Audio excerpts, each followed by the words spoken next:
I got to pinch a loaf with my pinch hitter in another episode of Games I Should Have Never Bought!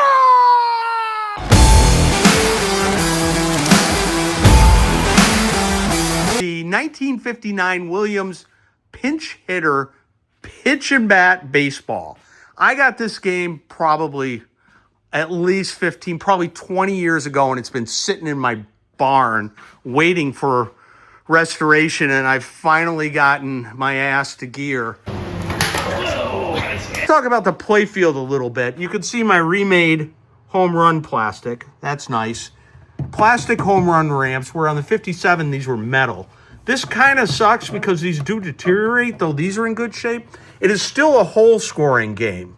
Come about 63, they changed their mind on this hole scoring stuff and went to just a smooth playfield with no holes and then just targets across the back, which to me is a lot less interesting. I like the hole scoring.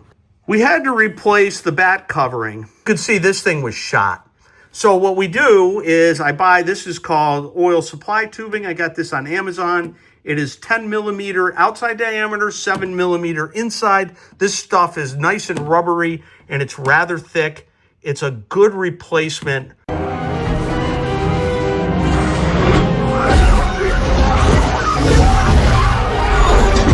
This is the ball trough. So the ball pitches from here. And if you don't bat and it goes into the center, you can see this switch right here. That's what registers a strike.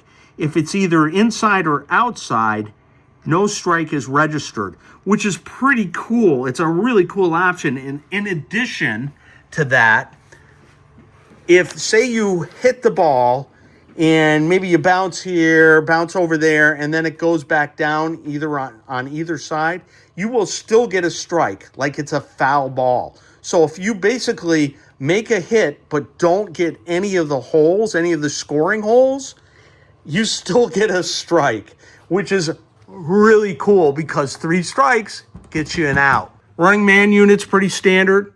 Nothing really different on this versus the others.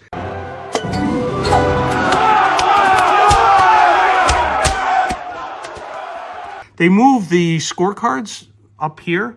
I mean, there's still scorecards down here too, but it's really cute that they have these little placeholders for the scorecards. So it's a nice touch. This is a nice game, and it's with this more modern cabinet style, and it still has the wood rails, which is nice because when they lost the wood rails, they lost a lot of the mystique of these games.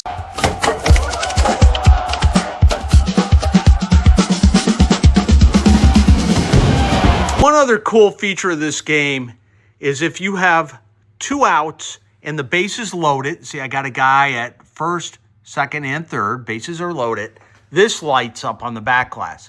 Pinch hitter at bat, any score gives a home run.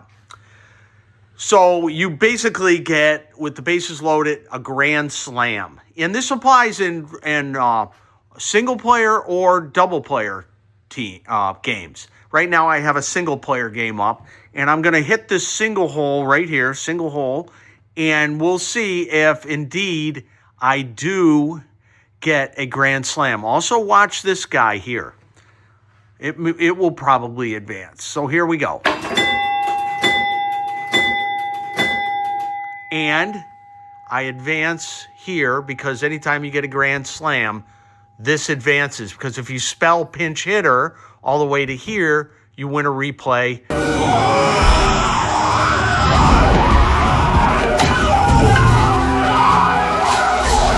Here's under the playfield. You can see there's a lot more stuff compared to the 57 baseball that we outlined in that other video. You've got over here, you've got your outs unit, you've got your strikes unit, and then you have the name unit, your score motor there, a reset bank here, and then just a variety of relays that keep going. Here's your reset button for the high score. That was in the back box on a lot of the other games. And then back there, you've got 2 bells. Here's the pitching motor. I added a bunch of connectors because there was a lot of crap here to connect, and I have a feeling this motor's going to be in and out of this game to get serviced. This one is a significantly more complicated than the 57 baseball that we looked at, that I did a video on, and I showed the pitching motor. Look at this little apparatus here. This is in fact a disc brake, and there is a little nut with a spring here so that you can adjust the power of the disc brake. So what they do right there is the disc. When this pulls in, you see it pulls the disc away, and then that is part of the lever that moves the splines that throw the ball. And let me show you how this works. So right now the disc brake is engaged. See how it's kind of lazy coming back? And if you remember on the 57 baseball, we don't want lazy. But if I pull the disc brake off like that, see how it snaps? Now it snaps, no disc brake, and then nice and snappy. Let the disc brake, you see the disc brake right there. Now we got the disc brake engaged, slow. And the reason why they do that is for the fastball versus the curveball. When you throw a curveball, they want it to brake a little bit so that the pitch is slower, because you're going to get that huge curve with the magnet in the playfield. So that's why they got this little disc brake thing here. Three strikes and I'm out. I know what I said, shortstop. That's your new name. Let's talk about the bat a bit. This had to be rebuilt. This pivot point in here, it's not really a pivot, but it anchors the link. This was wore out, so I put a new hardened bolt in with a lock nut there. And then this was a hot mess. This is the thing that actually connects to the link that actually moves the bat. This was completely worn off and broken. So what I did is I took a hardened 10/32 bolt, TIG welded it from the backside, ground it more flat, and then there's a 1/4-inch hole, and you can see this piece of metal right here that I'm pointing to. That is a Sega, like 1995 to 1999 flipper bushing, and then a lock nut there, and obviously a new piece of rubber here. But this whole mechanism wasn't really worn out at all, except for this piece that went through this metal here. So that had to be rebuilt. The switches, I had to put all new switches in. They were just a hot mess. Here's the magnet, the curveball magnet, which is really cool. It has its own fuse. But now we have a good solid bat operation, and you may wonder why there's all these switches on here. Well, one of these switches, what it does is when the bat pulls in, it turns on a relay down here that prevents a second bat.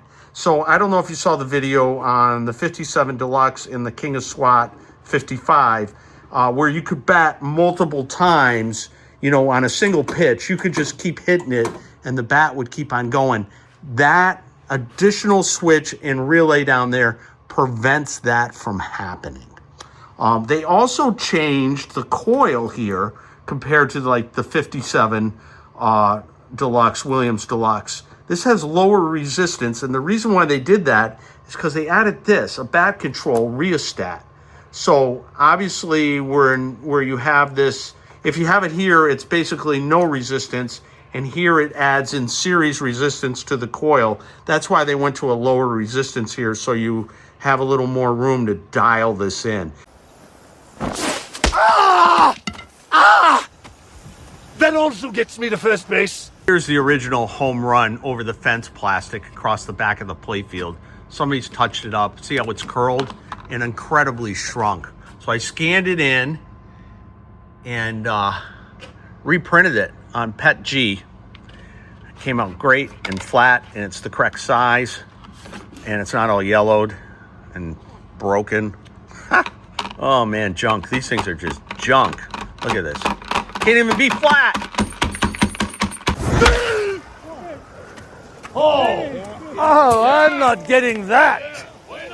You can just run all the way home. Bob and I are going to play a 2-player game. We're going to do rock, paper, scissors to see who's home or visitors. You ready?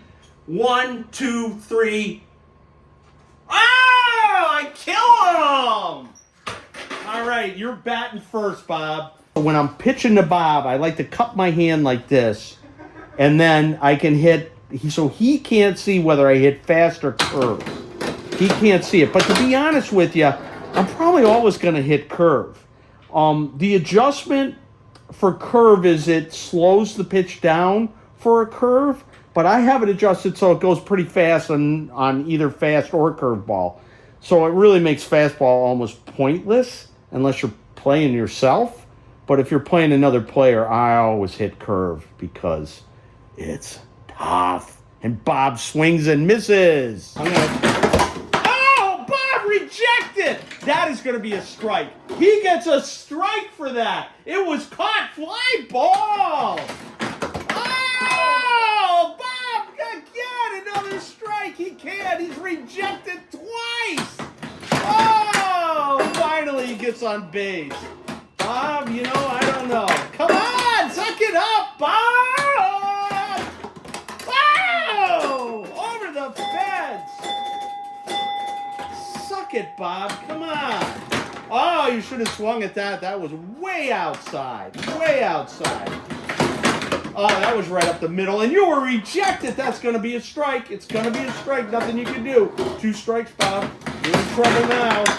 Triple. Oh, my God. He caught it off the end of the bat. Hit it, Bob. No. That's going to be a strike. There it is. Strike. Yup. I told you. Oh. Another strike. Come on. Go for the out.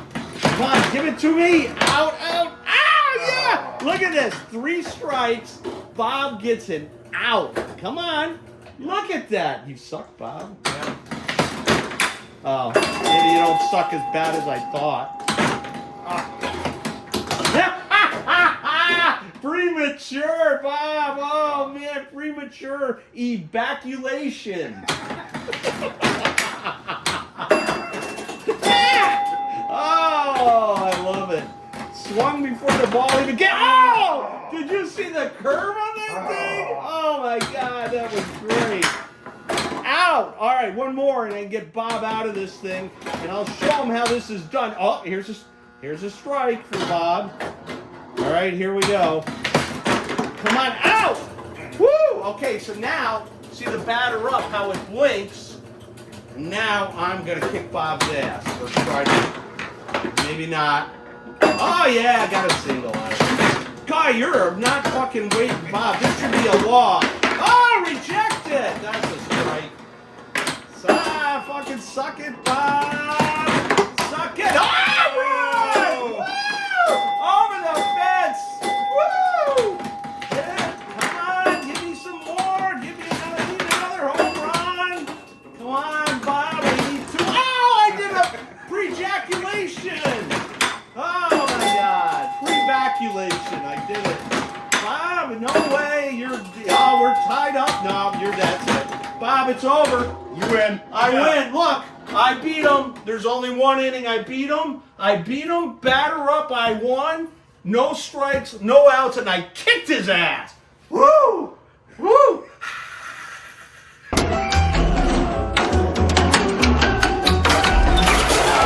Hopefully you made it this far in our pinch hitter Williams 1959 pitch and bat. Be sure to subscribe and like. Oh, for fuck's sake. Don't like my videos. Look, I don't like you. You don't need to like me. It's that simple.